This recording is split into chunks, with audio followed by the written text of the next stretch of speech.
নমস্কার বন্ধুরা, বাচ্চারা মাছ খেতে না চাইলে খুব সহজে সুন্দরভাবে এই পকোড়া বানিয়ে বাচ্চাদেরকে দেওয়া যেতে পারে। আমার সোনা বাবা কিন্তু মাছ খেতে বেশ পছন্দ করে, তবু ওর জন্য আজকে বানিয়ে দিলাম মাছের পকোড়া। তো প্রথমে লবণ হলুদ দিয়ে মাছটাকে একটু সেদ্ধ করে নিয়েছিলাম, তারপর সমস্ত কাঁটাগুলো ছাড়িয়ে নিয়েছি। এরপর সামান্য একটু বেসন, লবণ, হলুদ, গোলমরিচ গুঁড়ো, একটু আদা বাটা, একটু পেঁয়াজ কুচি আর তার সঙ্গে একটু আলু সেদ্ধ নিয়েছি।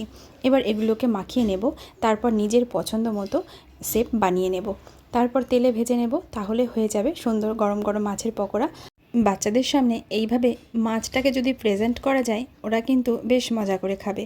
আর এটা শুধু বাচ্চা বলে না, বড়রাও খেতে ভীষণ পছন্দ করে।